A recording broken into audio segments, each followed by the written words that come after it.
നമുക്കുണ്ടല്ലോ ചോറിൻ്റെ കൂടെ ചേമ്പ് കൊണ്ട് നല്ല അടിപൊളി ഒരു കറി റെഡിയാക്കി എടുത്താലോ. നല്ല സൂപ്പർ കറിയാണ് കേട്ടോ.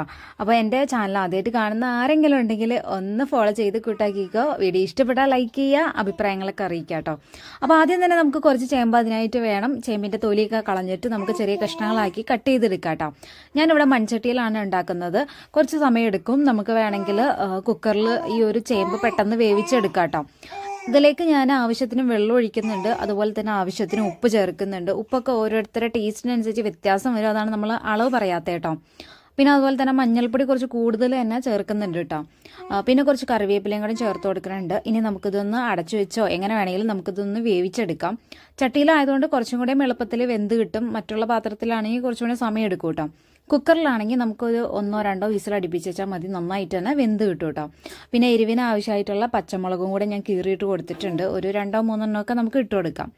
ആ ഒരു സമയം കൊണ്ട് നമുക്ക് ഇതിലേക്കുള്ള അരപ്പ് തയ്യാറാക്കി എടുക്കാം. ഒരു മിക്സിയുടെ ജാറിലേക്ക് നമുക്ക് ഒരു മുറി തേങ്ങ ഫുള്ളായിട്ട് ചിരകി ചേർത്ത് കൊടുക്കാം. പിന്നെ 3 ചെറിയ ഉള്ളി, ഒരു 4 വെളുത്തുള്ളി, ഒരു പച്ചമുളക്, കുറച്ച് കറിവേപ്പില, 2-3 കറിവേപ്പില, അതുപോലെ തന്നെ 1/4 സ്പൂണോളം നല്ല ജീരകവും, ആവശ്യത്തിന് വെള്ളം കൂടി ഒഴിച്ചു കൊടുത്ത് നമുക്ക് നന്നായിട്ട് ഇത് പേസ്റ്റാക്കി എടുക്കാം കേട്ടോ.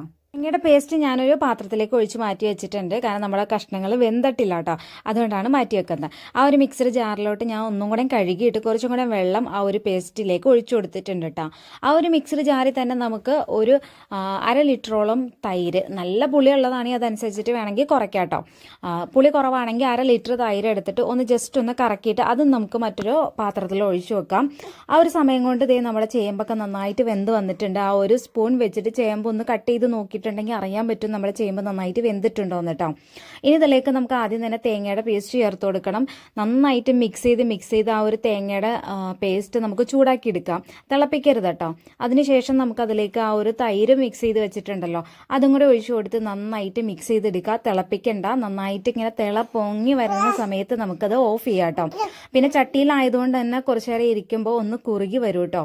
അപ്പോൾ അതുകൊണ്ട് കുറച്ച് വെള്ളം കൂട്ടിയിട്ടാണ് ഞാൻ ഈ ഒരു കറി ഉണ്ടാക്കിയിട്ടുള്ളത്. മറ്റുള്ള പാത്രത്തിലൊന്നും അങ്ങനെ വെള്ളം പെട്ടെന്ന് വറ്റി പോകത്തില്ല. അപ്പോൾ അതനുസരിച്ചിട്ട് നിങ്ങൾക്ക് ചാറൊക്കെ നോക്കിയിട്ട് റെഡിയാക്കി എടുക്കാം. ഇനി ഇതിലേക്കുള്ള താളിപ്പാണ് നമ്മൾ റെഡിയാക്കി എടുക്കുന്നത്. ഒരു പാത്രം വെച്ചിട്ടുണ്ട്, അതിലേക്ക് വെളിച്ചെണ്ണ ഒഴിച്ചു കൊടുക്കാം, കടുക് ഇട്ട് പൊട്ടിക്കാം. അതിനുശേഷം നമുക്ക് ഇതിലേക്ക് ഉലുവ ഇട്ട് പൊട്ടിക്കഴിയുമ്പോൾ നമുക്ക് അതിലേക്ക് കറിവേപ്പില ഇട്ട് കൊടുക്കാം. കറിവേപ്പിലയും അത് മൂത്ത് കഴിയുമ്പോൾ നമുക്ക് അതിലേക്ക് ഒരു 3 വറ്റൽമുളക് കൂടെ ചേർത്ത് കൊടുക്കാം കേട്ടോ. ഏറ്റവും അവസാനമായിട്ട് നമുക്ക് ഫ്ലെയിം ഓഫ് ചെയ്തിട്ട് അതിലേക്ക് മുളക് പൊടി ചേർത്ത് കൊടുക്കാം. മുളക് പൊടി ഞാൻ ആദ്യമേ ചേർക്കണില്ല, അവസാനമായിട്ടാണ് മുളക് പൊടി ചേർത്ത് കൊടുക്കാറ്. ഇതെല്ലാം കൂടെ നമുക്ക് നമ്മുടെ കറിയിലേക്ക് ഒഴിച്ചു കൊടുക്കാം കേട്ടോ. ഇനി നിങ്ങൾക്ക് ചേമ്പ് കിട്ടുന്ന സമയത്ത് ഇതുപോലെ കറി വെച്ചിട്ടില്ലെങ്കിൽ ഒന്ന് ചെയ്ത് നോക്കൂ. ചിലപ്പോൾ എല്ലാവരും തന്നെ വീട്ടിൽ ട്രൈ ചെയ്യണ ഒരു കറി ആയിരിക്കാം. ഇനി ചെയ്യാത്തവരാണെങ്കിൽ ഒന്ന് ചെയ്ത് നോക്കൂ. ചോറിൻ്റെ കൂടെ നല്ലൊരു കോമ്പിനേഷനാണ് ഈ ഒരു കറി. അപ്പോൾ നിങ്ങൾക്ക് വീഡിയോ ഇഷ്ടമാവുന്നുണ്ടെങ്കിൽ നമ്മുടെ വീഡിയോ ലൈക്ക് ചെയ്യാനും നമ്മുടെ പേജ് ഫോളോ ചെയ്യാനും മറക്കരുത്. അതുപോലെ അത് അഭിപ്രായങ്ങളൊക്കെ കമൻറ്റ് ബോക്സിലൂടെ അറിയിക്കാം കേട്ടോ. അപ്പം